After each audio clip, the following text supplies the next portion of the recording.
So hi and welcome to the Creative Life Lab, the place to be for all things creative. I hope everyone's doing well this week.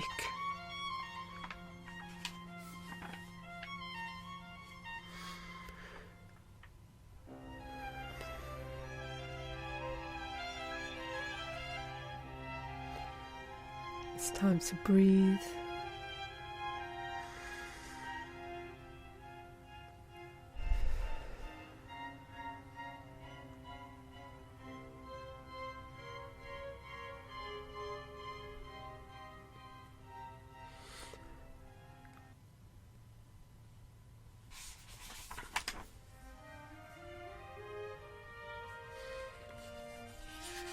Neither success or failure is decided by what you have achieved over the year.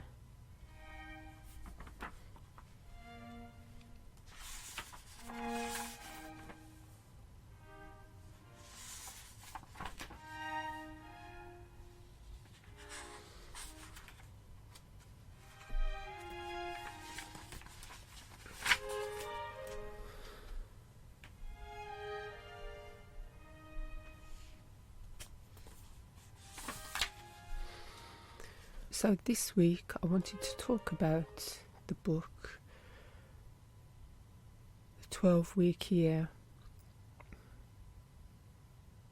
We're always feeling as though we're behind in our tasks, as though we're playing catch up, and we're always looking for new ways to become more effective in our productivity. What the author is saying, that major organisations that they've worked with don't use this formula, this system. It points out that Apple doesn't make yearly goals, and that deadlines increase motivation.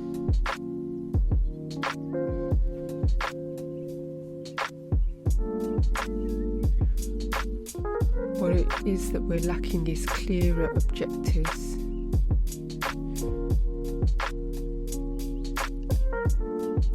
And clarity on our ideas.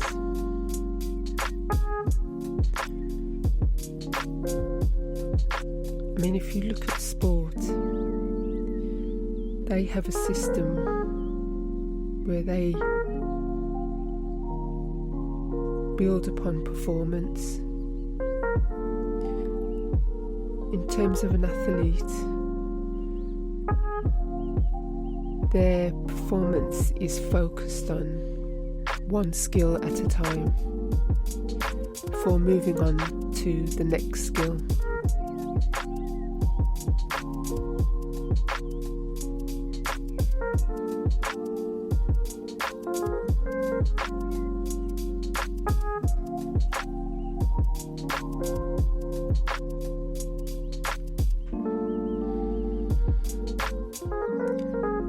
And in order to manifest, we need to get right thinking actions. And in order to manifest, we need to get right with our thinking. Our actions will naturally realign once we do this. It's all down to the way we think, our mindset.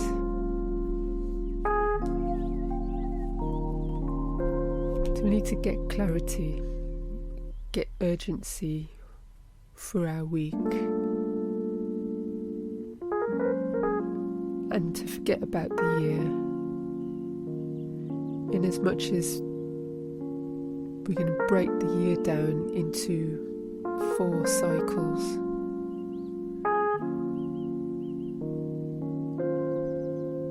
Each year equals 3 months. That's what I mean by that. Breaking it down into cycles. Cycle 1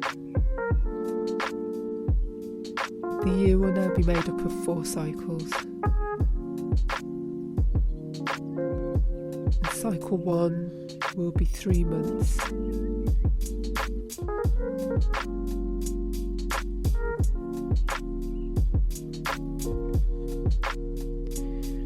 And we get to forget about the old 12-month year.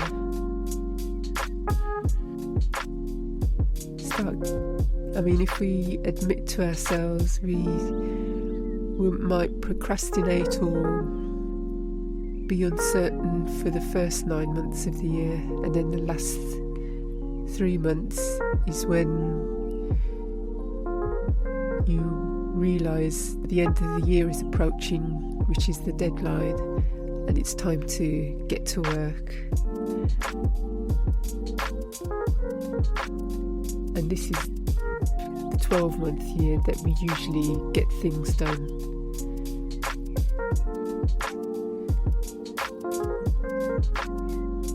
So with this new 4-cycle year,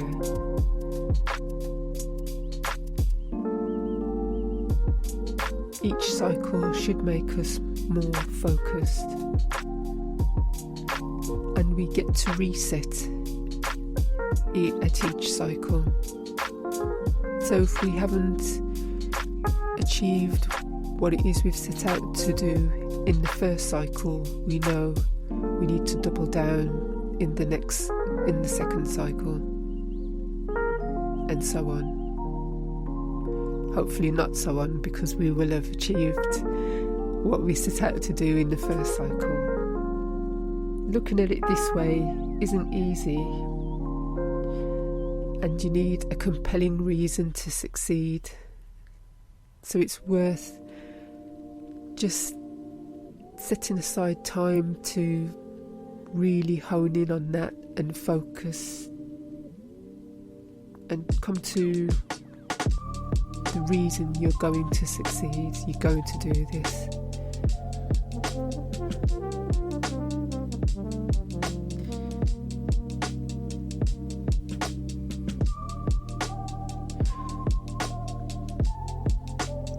So a way to do this is to think about a compelling future vision. What would be your biggest achievement if you completed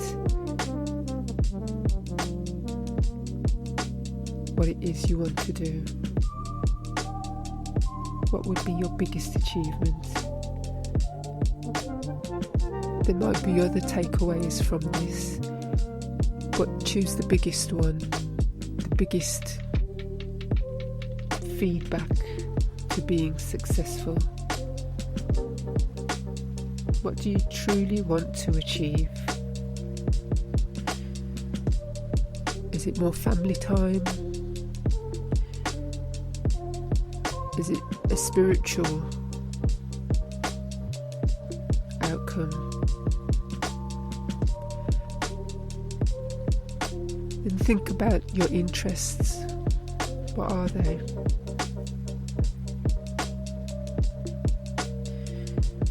It's better to be great at a few things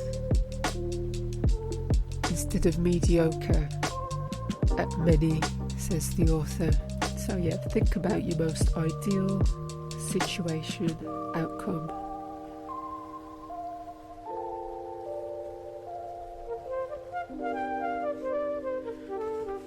So what are your hurdles? What do you think is going to deter you or distract you? Well, I've said one already, distractions. What is your biggest hurdle when doing your daily, weekly chores, tasks?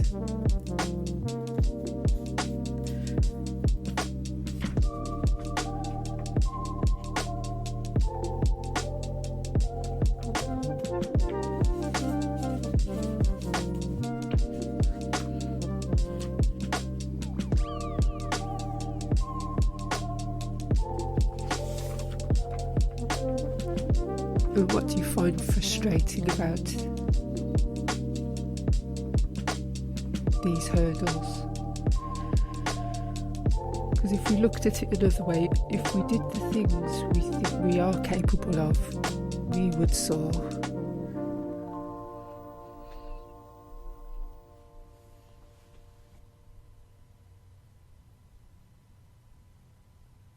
If we could become free of self-doubt, free of procrastination, what could we achieve?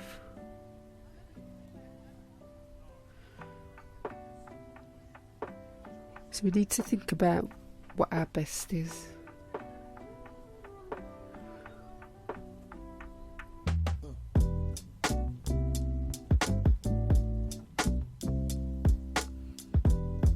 What does it look like? And what will it take to achieve it? It's time to align our thinking with our actions.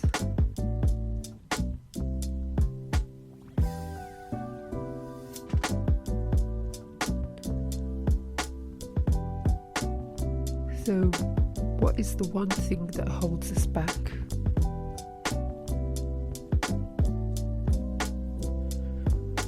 And it's good to get an understanding of these things, but if we don't take proper action,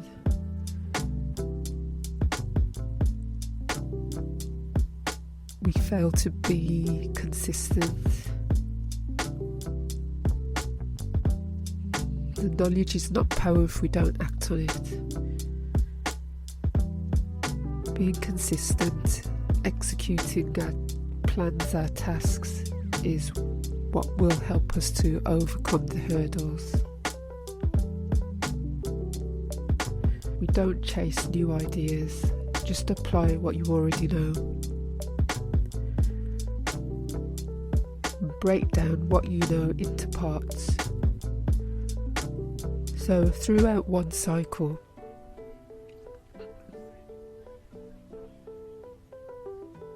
we would call this 12 weeks or 3 months. Being consistent throughout that time without working longer hours.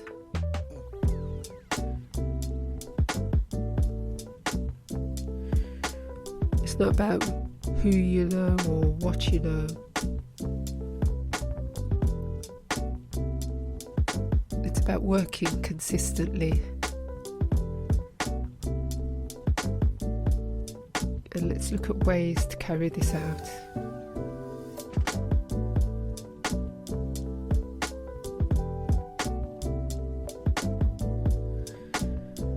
The positives of this is that we lower our stress, build confidence, feel better about ourselves.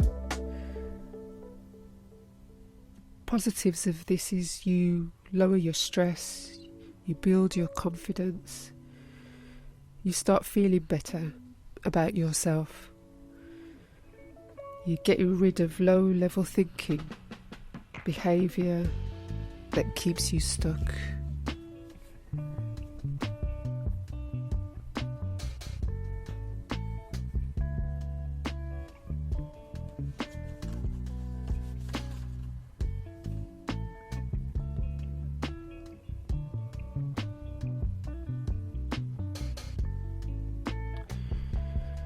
You get a fresh start every 4 months.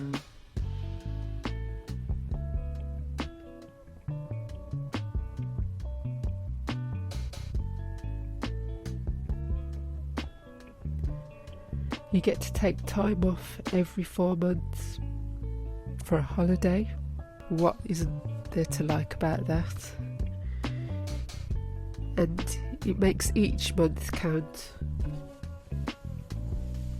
No longer do we have 6 months or 7 months to do something. We have to get it done within 3.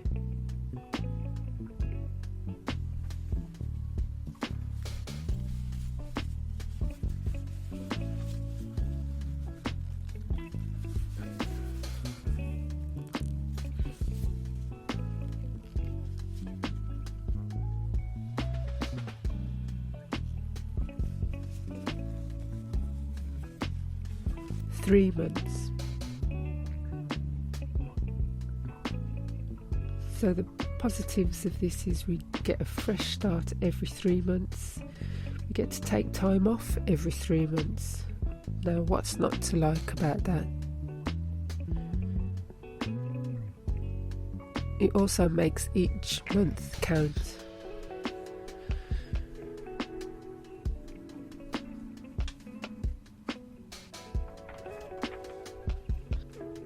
I mean, when you think back to previous years, there's always, I know for myself personally, last year I fell into this category where I spent the first part of the year and parts of the second half not quite knowing what I was trying to achieve, just trying to get started. And it wasn't until the last 3 months that things became clearer. And I don't know if it was because I was approaching the end of the year,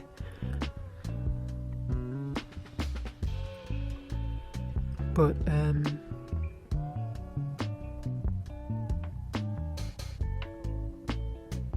it could be related.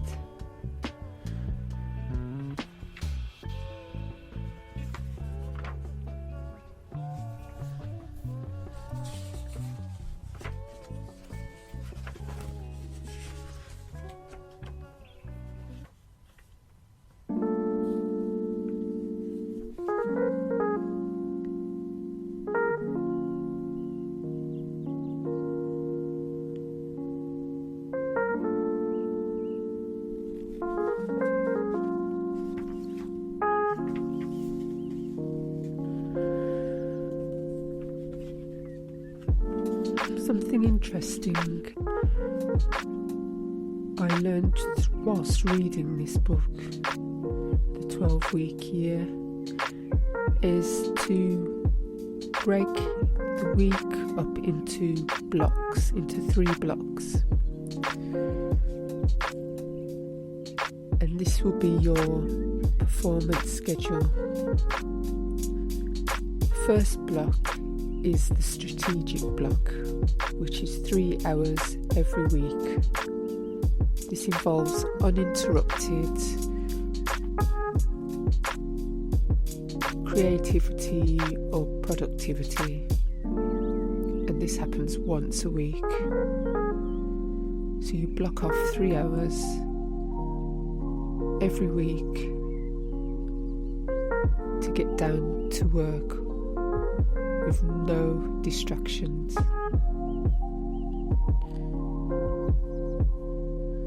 The second block is a buffer block, which is a 30-minute or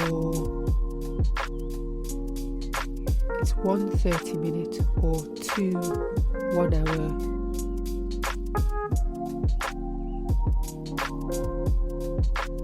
two 1-hour blocks per day for unplanned activities such as emails and tasks.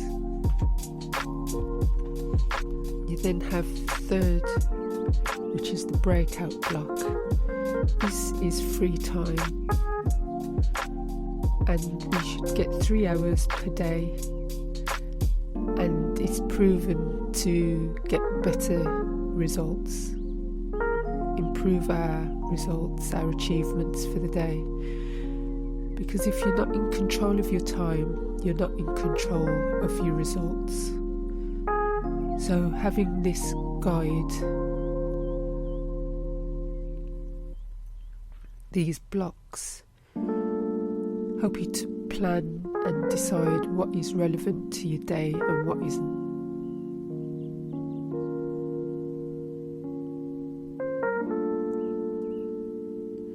So picture an ideal week. You do your critical tasks first and do your routine tasks. So you plan your week, and the same day same time each week, you do your routine tasks, or you do critical tasks first, and you do these when you know you perform the best. So if you're a morning person, maybe you want to get your critical tasks done then. Or if you're evening, the same, but maybe you have family, maybe you have young children, so maybe the evening is the best time to get critical tasks done when the little ones have gone to sleep. Maybe they're older now, they're off at school, so maybe the morning is the best time to do critical tasks. That's the time when you're least distracted. So it's about using your time with greater effect.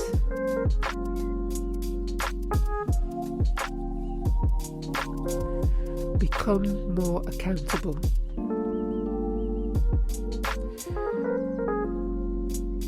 There are no longer any more have-tos. It's all about choice, choosing to. No more have-tos, only choices. When you choose, you tap into your own innate resources. You take accountability. You become the owner. Because we're always waiting, hoping for something external to change, something external to get better. But let's remember, we can only control the things we can control. So we need to get right with our thinking and our actions. Being more accountable will confront the truth of the situation, of the reality. So by taking ownership, we move from mediocre to greatness. We're more mentally honest with ourselves. We own our actions and our results. And don't forget, at the end of the first, or at the end of each cycle, we get to take a break.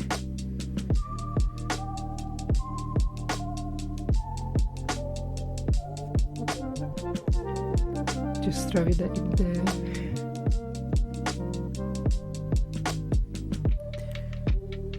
So we need to get clear on our commitments. How are they made? How are they broken?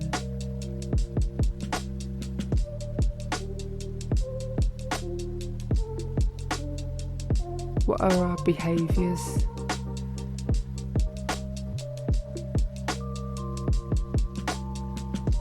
What are our patterns?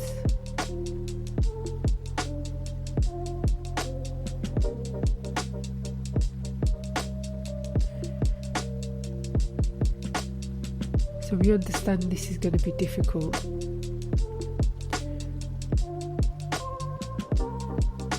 So what are 1 to 2 actions or things that we can do to overcome these difficulties, the hurdles, the hardship maybe, or sacrifice?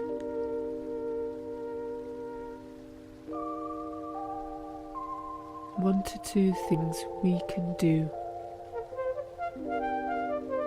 to become more focused,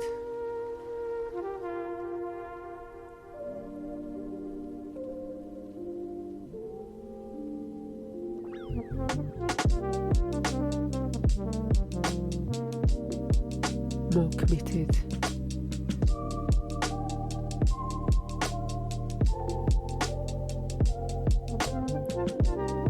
You have to let go of acting on feelings and embrace acting on commitments, learning to do the things we need to do to create the change.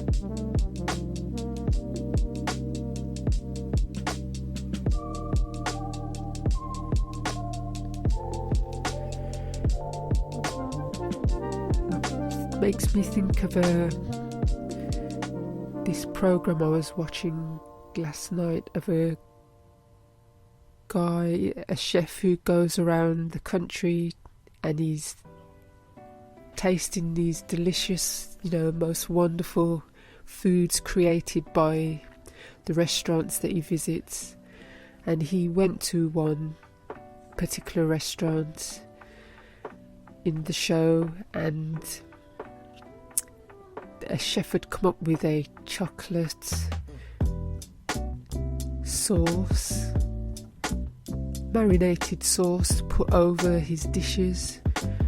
And the presenter was, I've never heard of chocolate sauce. And all the customers were like, yes, it's delicious, it's lovely, you've got to try it. We come here, several times a week just to have this sauce, this chocolate sauce. And so, the chef had made the dish for him. So the chef showed him how he prepared this dish using his chocolate sauce. And he's like, do you really use chocolate? And he's like, yeah, sure, of course I do. And, he tried it, he loved it. And then at the end, he said to the chef, you really should try and get this bottled up and get it out into the market. When you think about it, you are like that chef, we are like that chef. We've got the tools, we've got the skills, we're able to achieve, but we're overlooking our own greatness. We're not getting it out there, we're not doing what we could, we're not soaring, we're not doing what it is we're here to do. So if the goal isn't working, maybe you need to get a different goal.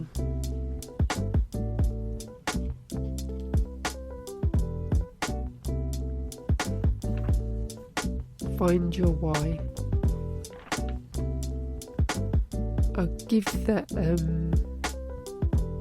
I look at that program as an example, because obviously that chef is leaving stuff on the table that he could utilise and help him to expand his business.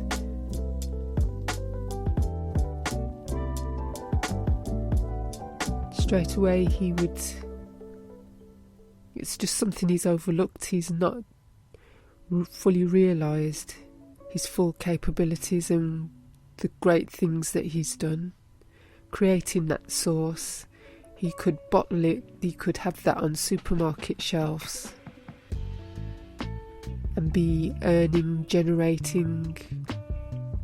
I mean, who's to say what other sauces he's created that we are unaware of.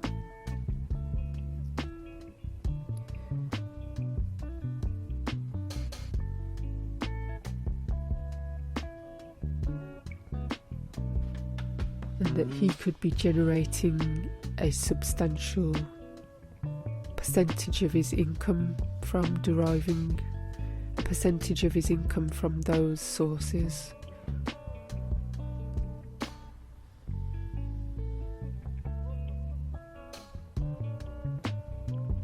So it makes you think there are no have-tos, only choices.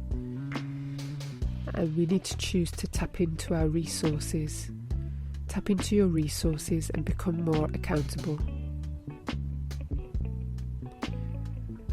Being accountable is ownership.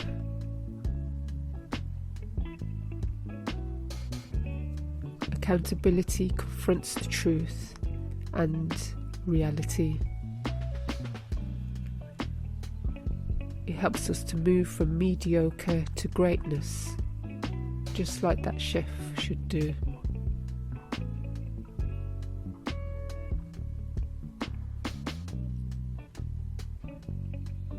So we need to have a strong desire to commit to the end result, especially in difficulties or difficult times. We need 1 or 2 core actions to help us get over any hurdles. What will that be? It should be about being more committed,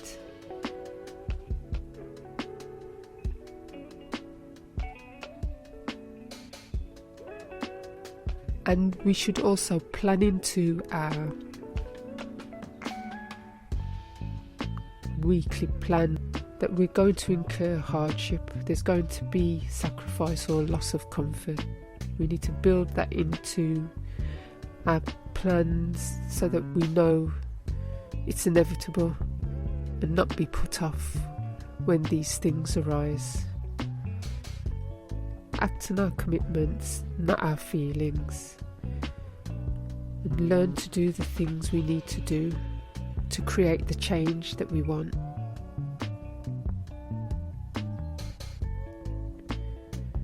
So at the end of each cycle, each 12 weeks, we take a look at, at the end of every day or every week, we take a look at, have we been committed?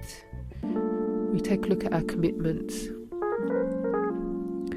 What were we successful at? What weren't we? We appraise and then we do it again for the following week.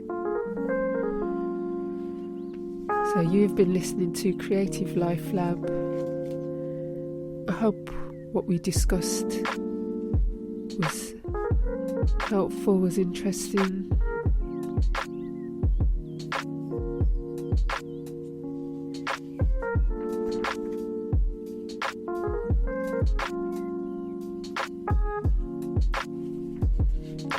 I have been your podcast host.